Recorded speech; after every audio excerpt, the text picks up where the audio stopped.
Whatever information I can pass on to you, I'm happy to do. Now, I call this clinic Music and Motion, Getting Yourself Out of the Way.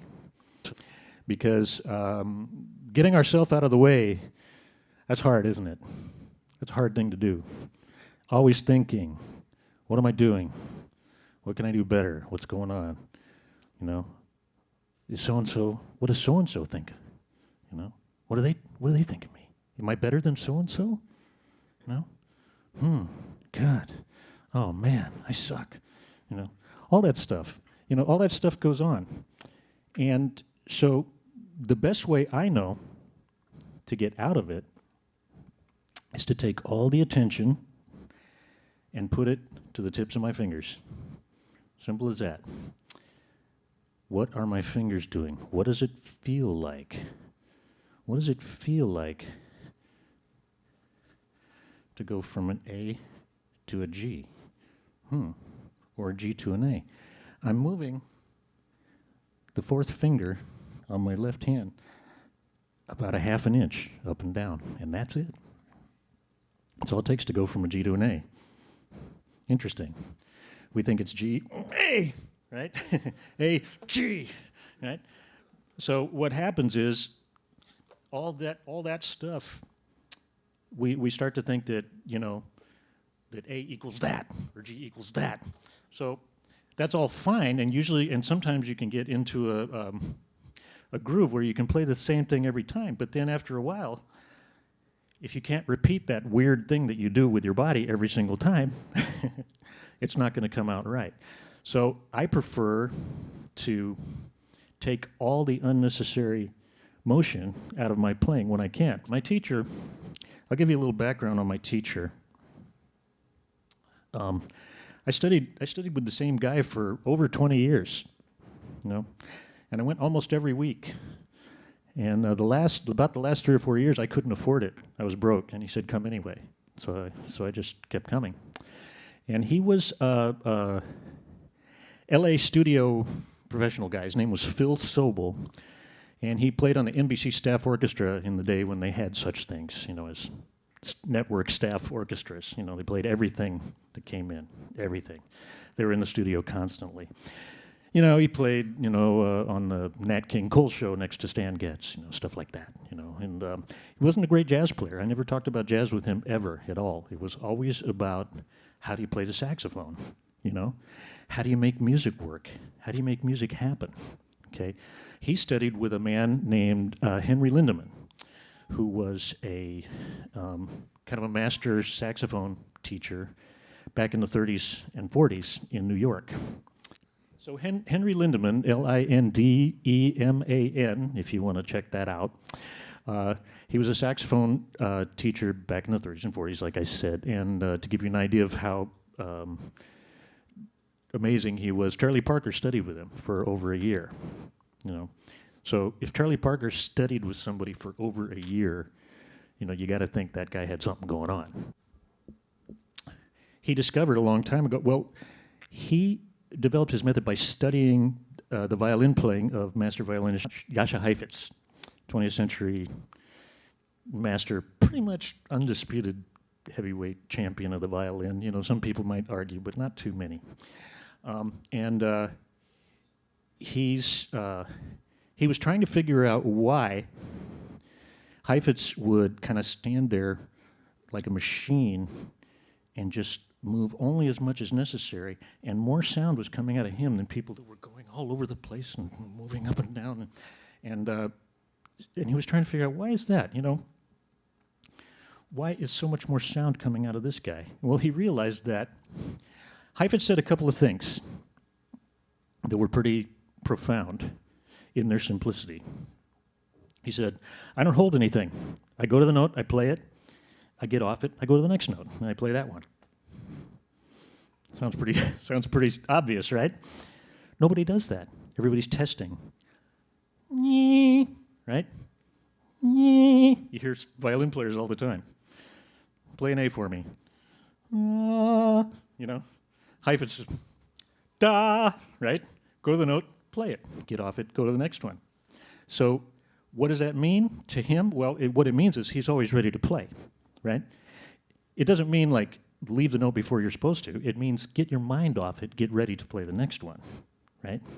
So in jazz, that would translate to something like, if I'm playing like a head like Moose the Mooch, for example. You guys have all heard of Moose the Mooch, right?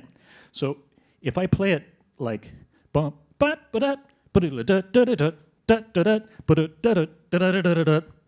It's all choppy. I'm not ready to play. His way of playing it is bum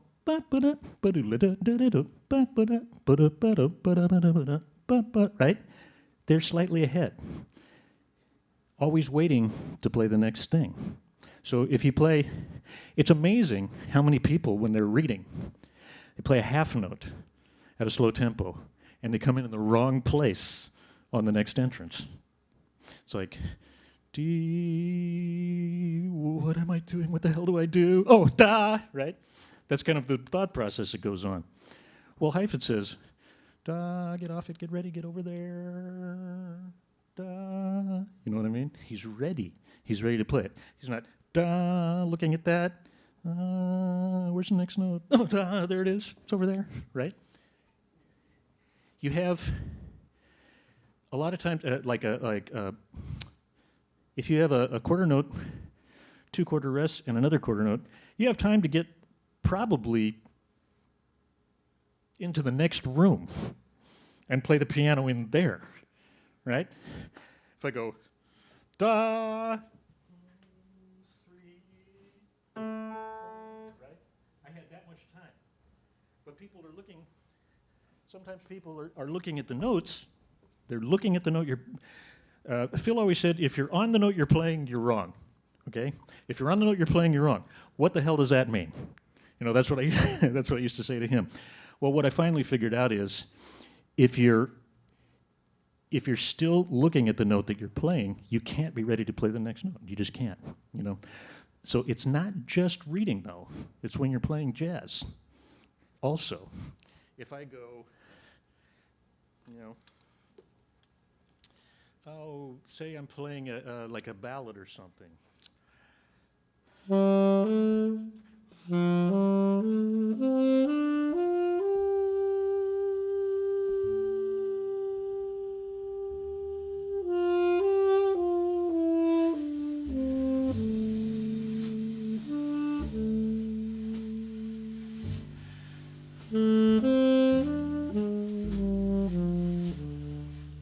Right? Okay, so if I play it like this,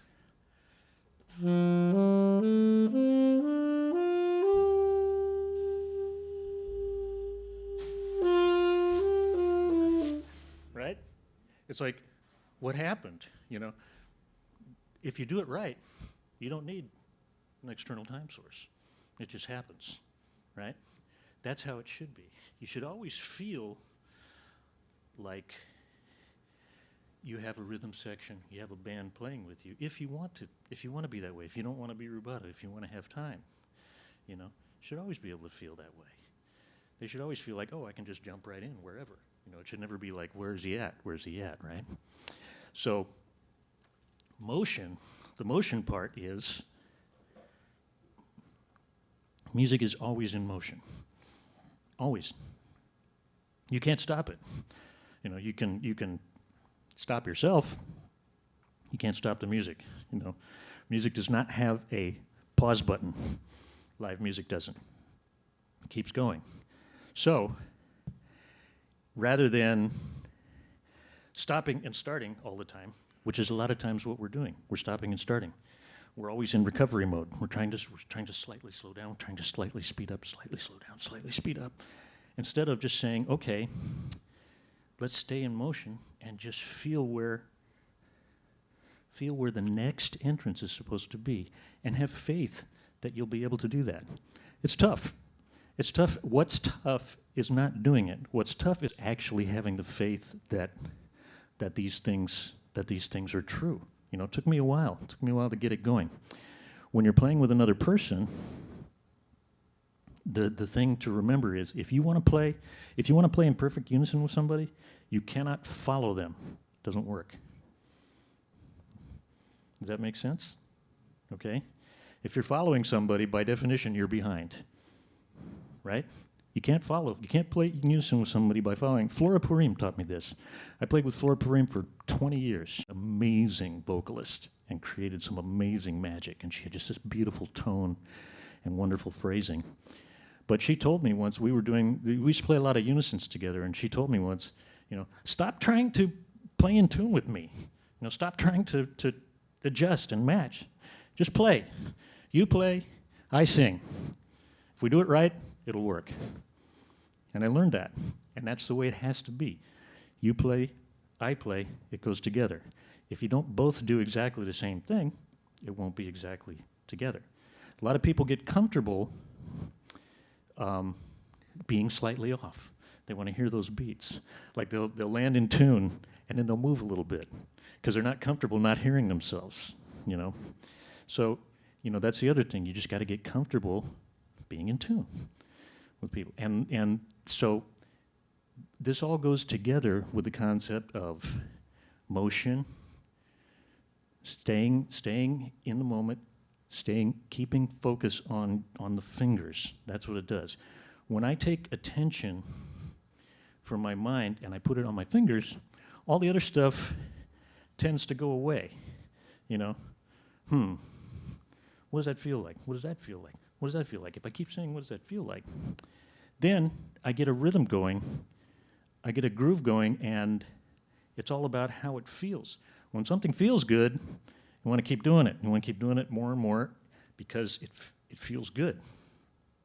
So I'm always after a good feeling in my playing, and I know if I feel good, then people feel good listening to me. It's just generally the truth. If I can make myself feel good about what I'm doing, other people generally feel good about what I'm doing too.